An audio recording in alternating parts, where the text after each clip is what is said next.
When I was thinking about this new body of work, I was interested how emotions interact, happiness, sadness, being exhilarated or feeling the opposite. How do those feelings come together in so the paintings in Weeping Glitch posing this question basically, how different feelings coexist with each other and how are they kind of created in this or in our contemporary life.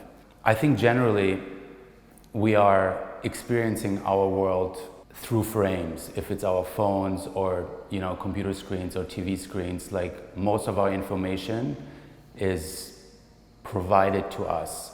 The question I'm posing myself is, what do these frames do to us, and in what kind of sequence we're experiencing them, and in what kind of sequence do they affect our emotions? And so yeah, these paintings are about this question. Frankly, I don't know what it does. This is all kind of a personal question I ask myself and I ask the viewer, I don't know what happens to a larger audience. I can only say for myself what it does to me when I see a very devastating image before a funny image, and then you have another devastating image, and then what does it do to my emotion? My question is more about, do I get sad? Do I get irrelevant about the emotion? Or is it just whiplash and you just don't know anymore what to feel? Do we become numb? And it's just my question of what happens to us as a greater community when we're exposed to so many frantic emotions. It's basically a question. It's not an answer. So the frames, I've been working with this idea of frames for a while already. There are two components or two reasons why I like to use the frame. First of all, I like the kind of correlation between us experiencing our day-to-day information flow through screens, and I'd like to also sort of suggest that idea in painting. But also in these paintings, the frames also add a sculptural element to it, because if you look at them, yes, it's a sequence of frames arranged in a grid, but they also create a cage. I'm posing this question to myself: where are we standing? Are we standing in front of this cage, or are we behind this cage? And where our position is, in front or behind this cage, what does it do to us, or what does it do to our emotions? Are we trapped by this frantic kind of emotional bombardment, or are we in front of the cage and just don't care about it? Again, I think that's quite a personal thing. I think for me, it makes me more anxious if I see this kind of absurd stream of imagery. Also, when you look at these paintings, there's this idea of the grotesque, right? And you see these faces and they're augmented in a very odd way, and their facial features are also kind of odd, and it poses the question, what are we becoming, or what are we, As I mentioned earlier, Weeping Glitch is really about the interaction between emotions in our, day-to-day life, current life. The way how I tried to bring that across is that in each painting, you have two protagonists. And these protagonists sort of somehow merge into one protagonist. But what happens is, though, that at some parts they're fitting better together and in some parts they're not. And I really believe, again, personally, that we're not just one person. I mean, we have so many different facets, and your family sees a certain facet of you, your lover sees a certain facet of you. And I think internally, I'm trying to bring all these kind of personalities and feelings together. In Weeping Glitch, in these paintings, you see also there's this sort of tension of these two protagonists becoming one. And also you have this tension between these emotions. You don't know if they're ecstatic, or you don't know if they're crying, or you don't know if they're crying out of happiness or sadness. And the frames sort of exaggerate this feeling of these fragmented emotions, you know, like it's not just, so when you look at this painting, right, there's like various ways to view this painting, and it's like you see it as its entirety.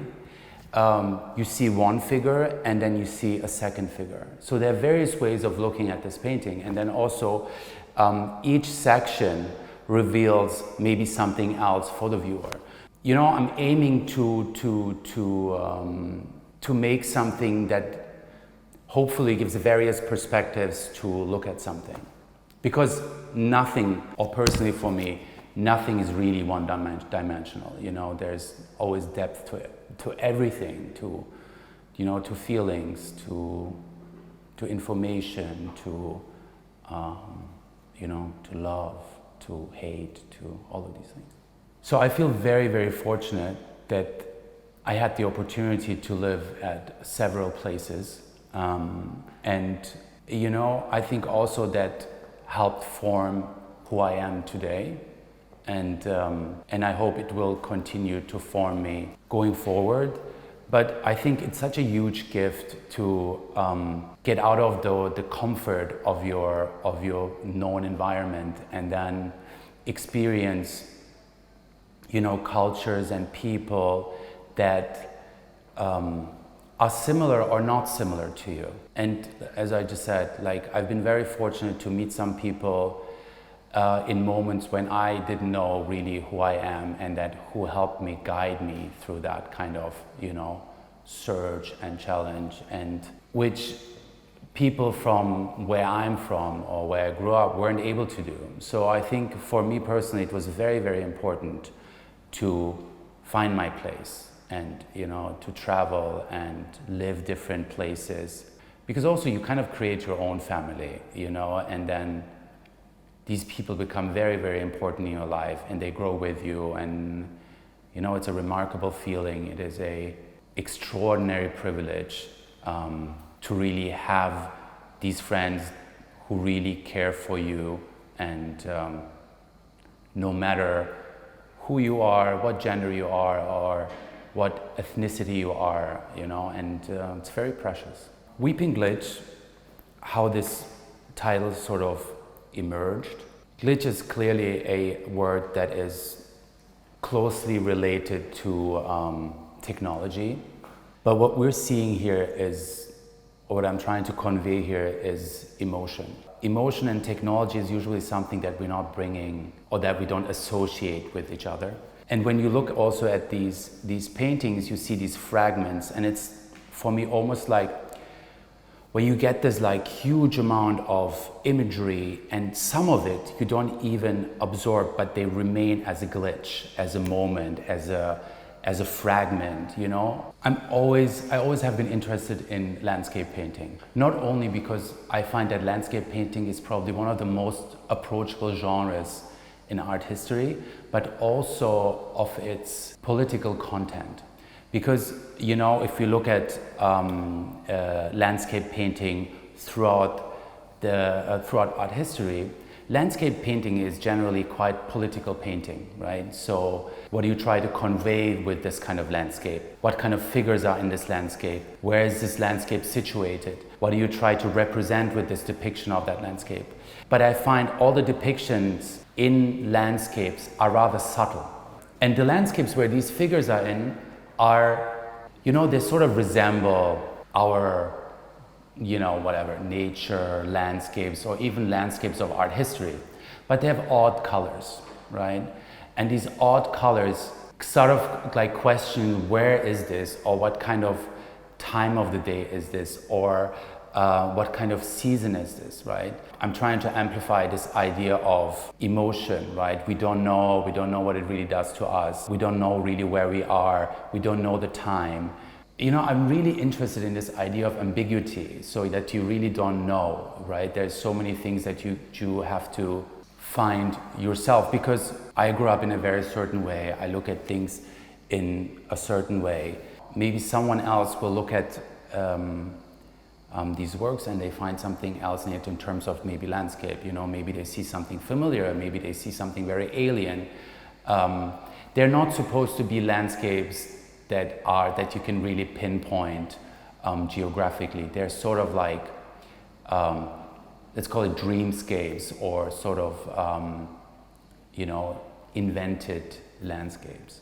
You know, the signature in art history is sort of a very embedded kind of idea how you identify your work, right? I used to never sign my work. I used to always sign my work in the back. And, but in the evolution of my work, I realized that, you know, names have no meaning anymore, right? Like, but our fingerprint does. It's how we open devices. It's how we, you know, type, all of that. So letters become meaningless. But this is real identity, right? That's very different to yours, to his, and also for me, it's just kind of also kind of abstract, you know, like it's a fingerprint on, you know, on the painting, and it does not define me in my ethnicity with my Turkish name, or it doesn't define my upbringing. It's kind of neutral, you know, and people try to read into things as soon as they read your name. With a fingerprint, you remove all that information and you actually give the piece more room to breathe.